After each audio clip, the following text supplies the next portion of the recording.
Vamos falar sobre educação, que é muito importante também, é a POSP no programa Piracicaba. Agora você sabe que toda segunda-feira a gente fala sobre a POSP, sobre a questão da educação e toda a luta que é desenvolvida pela POSP. E claro que a pauta de hoje não é diferente, a questão, o bem-estar dos professores e o bem-estar dos alunos também, né? Tem que ser discutido isso amplamente com o governo.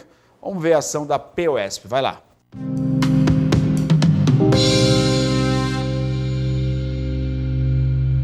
Na sexta-feira, dia 18 de junho, os professores e profissionais da educação se reuniram mais uma vez aqui no Vão Livre do MASP, na Avenida Paulista, em defesa dos seus direitos e em defesa da vida.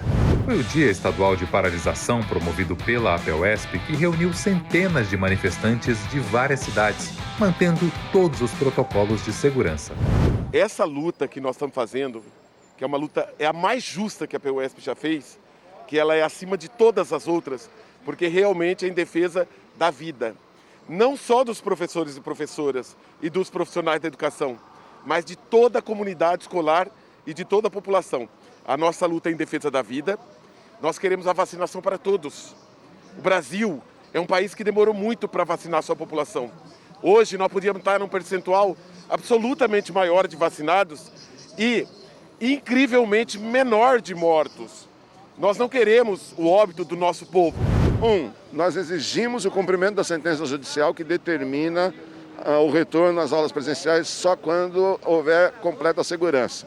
É um absurdo o governo anunciar o retorno em agosto, sendo que os hospitais continuam com altíssimas taxas de ocupação, as UTIs no estado de São Paulo, né? Embora haja vacina, né? Essa vacinação está em ritmo extremamente lento, né? Então é um absurdo o governo não garantir de fato a segurança para os profissionais da educação e querer que esses profissionais retornem ao ensino presencial. Os pais têm sido, na minha opinião, mais digamos, responsáveis que o governo, porque não têm enviado os seus filhos. Óbvio, eles estão acompanhando a evolução da pandemia, né?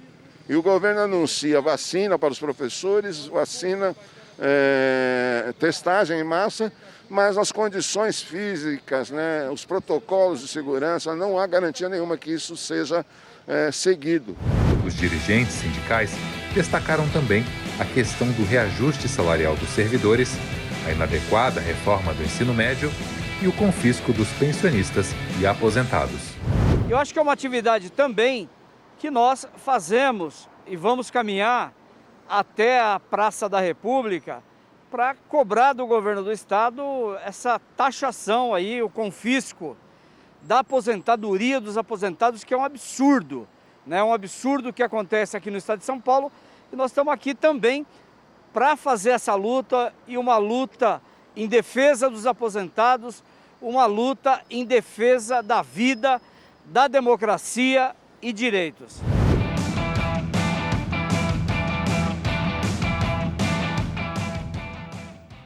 No dia seguinte, dia 19 de junho, os profissionais da educação se juntaram a milhares de outras pessoas em todo o Brasil que foram às ruas pedir por mudanças nas políticas públicas e protestar contra as 500 mil mortes causadas pela Covid. Aqui em São Paulo, o cenário foi novamente a Avenida Paulista. E a gente está aqui porque a gente quer mais universidade. A gente construiu a cota na universidade, quer mais universidade, mais gente preta e pobre na universidade, para construir ciência, para melhorar a vida do nosso povo. A professora Bebel, presidenta da APOSP, discursou quando a avenida já estava lotada de manifestantes. Eu estou aqui na condição de professora, mulher, presidenta do maior sindicato da América Latina, a POSP, que congrega os professores do estado de São Paulo.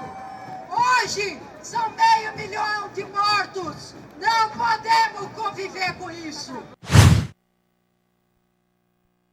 Freire, né, contribuiu bastante para a educação. Sem sombra de dúvida, foi uma referência não só aqui no nosso país, mas fora do nosso país também sobre educação. O trato da educação de uma maneira para todos, né? A educação sem fronteiras, a educação sem classe social, a educação igualitária, a educação que se faz valer na transformação do indivíduo. Pode soltar. Você já parou para pensar na história da educação de jovens e adultos no Brasil? Ela está intimamente ligada a Paulo Freire, mas nos reserva muito mais curiosidades e você vai conferir. Toda vez que a gente fala em história da educação de adultos no Brasil, todo mundo começa com a campanha de alfabetização do Lourenço Filho e, claro, depois movimentos populares, os centros de cultura, Paulo Freire. Então você tem sempre esses dois marcos e mais adiante você vai ter o Mobral.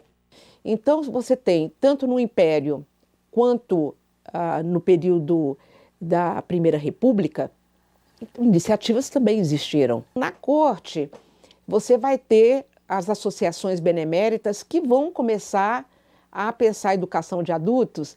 É muito interessante, porque você tem a indústria imperial de chapéu, de charuto, então eles precisam de uma mão de obra. Então você monta as turmas de educação de adultos, o dono da empresa, estou falando empresa aspas, tá? Ele dá o espaço, o tempo para os alunos e aí o imperador é que vai pagar o professor. A maçonaria, a Igreja Católica, os imigrantes e o movimento negro também desenvolveram na época iniciativas voltadas para eles.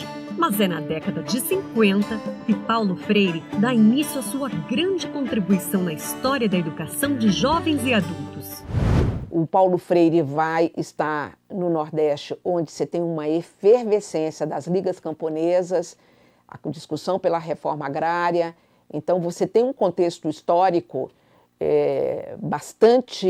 com bastante força desses movimentos e a questão da alfabetização de adultos, então ela vai ter esse caráter das experiências que o Paulo Freire vai desenvolver e ele começa pelo SESI. O SESI, em Pernambuco, ele vai estar nesse departamento de educação, acho que tem uma questão bastante importante, é que assim, indústria, né? O SESI está vinculado ao Sistema S, o braço da indústria, que está ligado à reforma do Gustavo Capanema, né, que é o nosso ministro da Educação, que vai criar o Sistema S. E esse Sistema S é pensar essa profissionalização para a indústria, para o comércio, para a questão agrícola. Então, quer dizer, o Sistema S, o SESI está em Pernambuco, Paulo Freire está nesse lugar, então é pensar, é uma mão de obra que precisa ser alfabetizada para desenvolver.